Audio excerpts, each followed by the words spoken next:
Hello friends, मेरा नाम जयप्रकाश शर्मा है। आत्रेय ब्रदर्स चैनल में आपका हार्दिक स्वागत है। दोस्तों, आज की वीडियो है पाप करती योग। अब ये पाप करती योग होता क्या है? क्या ये योग हमारी जन्म कुंडली में सही है या गलत है? गई जहां बात आती है कतरी, कतरी का मतलब काटना। और यदि जहां लिखा हुआ है पाप कतरी, तो यहाँ होता है कि ऐसे योग जहां योग कारक ग्रह अपना प्रभाव नहीं डाल पाता, उसके प्रभाव को कैंची की तरह काट दिया जाता है और उसके गलत परिणाम मिलने स्टार्ट हो जाते हैं। यानी पाप कतरी जो योग है, योग है, दोष है। इस दोष योग के अंदर जो ग्रह है, जिस ग्रह की हम बात करेंगे, उस ग्रह का प्रभाव कट जाता है और उसके गलत परिणाम मिलने स्टार्ट हो जाते हैं। तो ये चीज हम जानने से पहले, सबसे पहले हम, यदि आपने वीडियो स्टार्टिंग से एंड तक देखी है तब तो ये वीडियो आपको समझ में आ जाएगी। और जो व्यक्ति फर्स्ट टाइम इस वीडियो को देख रहे हैं उनको समझ में नहीं आएगी, क्योंकि इसमें अगर आपने बेसिक कंसेप्ट क्लियर कर रखे हैं तो ही ये वीडियो समझ में आएगी। गाइज, पिछली पहले जो वीडियो हम बनाए थे उसमें ग्रहों की वो बताई थी कि कौन सा सौम्य ग्रह है, कौन सा आक्रामक ग्रह है, कौन सा पापी ग्रह है। तो फिर से हम वही चीज देख रहे हैं। देखो, हमारी जन्म कुंडली में 9 के 9 ग्रह हमारे गोचर में और लग्नेश में बैठे होते हैं।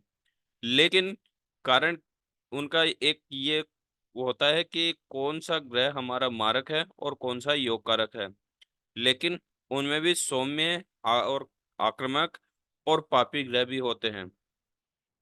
एक बार फिर से हम देखते हैं।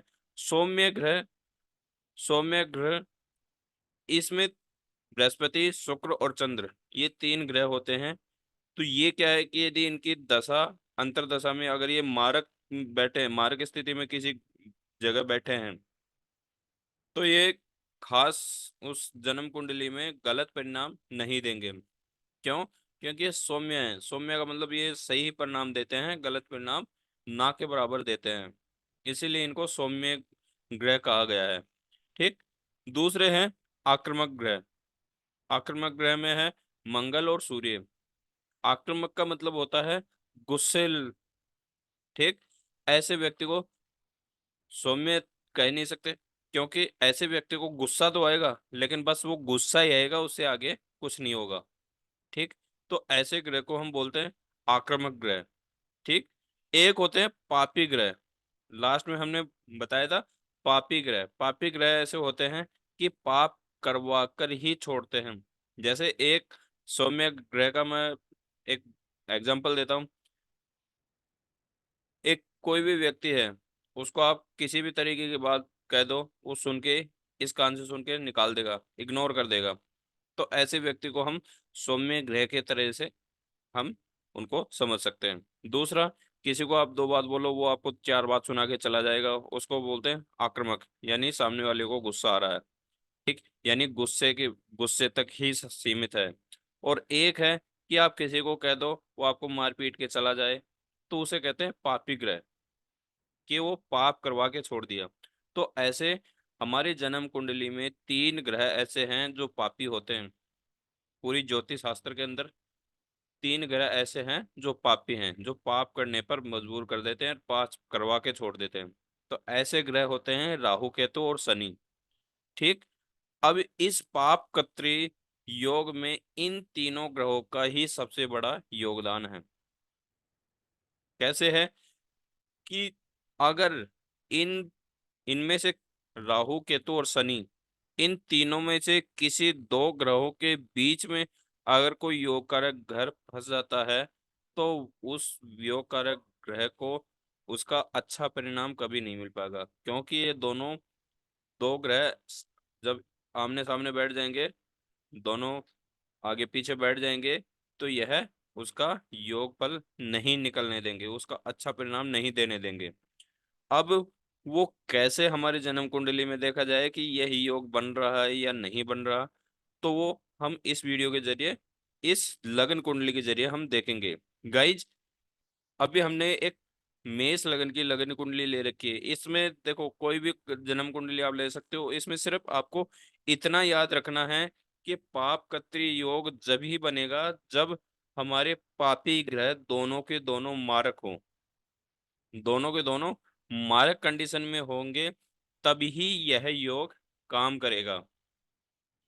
ठीक, जैसे केमद्रुम योग होता है, उसमें चंद्रमा के ना आगे कोई ग्रह ना पीछे कोई ग्रह, तभी केमद्रुम योग बनता है। सेम वैसे ही पापकत्री योग तभी बनेगा जब जन्म कुंडली में ये दोनों ग्रह, पापी ग्रह में दोनों ग्रह, भले राहु केतु हो या राहु शनि हो या केतु शनि हो, ठीक, यह किसी योग कारक ग्रह के आगे पीछे यदि बैठते हैं तो दोनों के दोनों मारक होना सबसे जरूरी है। अगर दोनों मारक नहीं हैं तो यहाँ यह योग नहीं बनता। तो मैं एक एग्जाम्पल आपके सामने रख रहा हूँ। मेष लगन की जन्म कुंडली है ये। ठीक, मेष लगन की जन्म कुंडली है। तो मेष लगन की जन्म कुंडली में शनिदेव क्या होते हैं? मारक के। ठीक, शनिदेव मारक के हैं। और राहु यहाँ बैठा है कौन से राशि में? सिंह राशि में। तो सिंह राशि में राहु मारक का होता है। ठीक, और यहाँ हम बात कर रहे हैं 4 नंबर राशि में सूर्यदेव बैठे हैं। और यहाँ सूर्यदेव योग कारक हैं, क्योंकि जहाँ लग्नेश से हम देखते हैं तो लग्नेश यदि देव ग्रह का है तो देव ग्रह के सारे जितने भी ग्रह हैं वो सारे के सारे योग कारक होते हैं। तो यहाँ सूर्यदेव और मंगलदेव दोनों के बीच में मित्रता है। तो यहाँ सूर्यदेव मित्र हैं और मित्र घर में बैठे हैं। तो यहाँ सूर्यदेव तो हैं योग कारक, लेकिन यहाँ शनिदेव और राहुदेव, अगर यहाँ केतु होते तो केतु देव, दोनों के दोनों क्या बैठे हैं? यहाँ मारक बैठे हैं।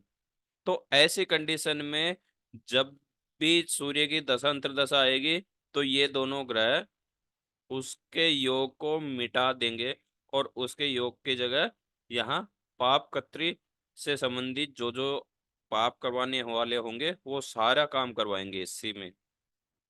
तो ऐसी कंडीशन में सूर्य देव का प्रभाव मिट जाता है और यहाँ गलत प्रभाव मिलना स्टार्ट हो जाता है।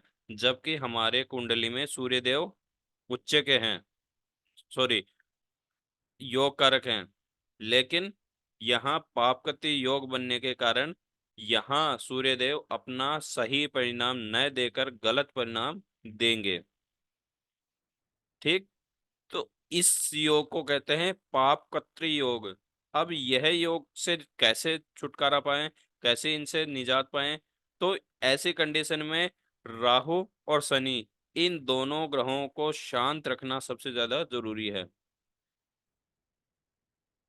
ठीक, ऐसे ग्रहों को शांत रखना सबसे जरूरी है। और सूर्य को प्रबल करने के लिए सूर्य की उपासना आप कर सकते हो, सूर्य अर्घ दे सकते हो।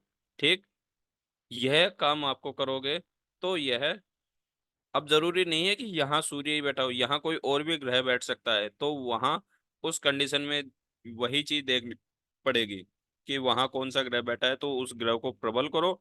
और बाकी जो राहु केतु या शनि केतु बैठे हैं या राहु शनि बैठे हैं, तो उस ग्रह को हमेशा ज्यादा से ज्यादा उन दोनों ग्रहों को शांत करने की कोशिश करो। दोस्तों, पापकत्री योग आशा करूंगा कि आपको समझ में आया है। अगर आपको इस वीडियो में कहीं कोई भी समस्या आ रही है तो आप कमेंट के जरिए मेरे को जरूर बताएं। ठीक, वीडियो अच्छी लगी तो लाइक शेयर सब्सक्राइब जरूर करें और इस वीडियो को ज़्यादा से ज़्यादा लोगों तक पहुंचाओ, ताकि लोगों को पता चले कि पापकत्री योग सही है या गलत है। क्योंकि कई जगह मैंने ये देखा है कि यह योग भले ही वो योग बन नहीं रहा हो, लेकिन उस ग्रह को जबरदस्ती शांत करा देते हैं। जरूरी नहीं है कि राहु और शनि या राहु केतु हमेशा गलत ही परिणाम देते हैं। अगर ये जो मैंने राहु केतु का जो फॉर्मूला लगा रखा है, अगर इसमें मैं राहु 3 नंबर में बिठा दूं तो यहाँ योग कारक हो जाएगा राहु। पहला तो उच्च का हो जाएगा, दूसरा योग कारक हो जाएगा। तो ऐसी कंडीशन सबसे पहले आपको समझना जरूरी है, समझ गए तो बल्ले बल्ले है, वरना आप किसी ग्रह को गलती से शांत ना कर दें। इसीलिए इस वीडियो को इतना शेयर कर दें कि लोगों को समझ में आए कि पापपत्री योग कैसा है। नेक्स्ट वीडियो जब भी आएगी आपके पास नोटिफिकेशन आ जाएगा। तब तक के लिए जय श्री राम।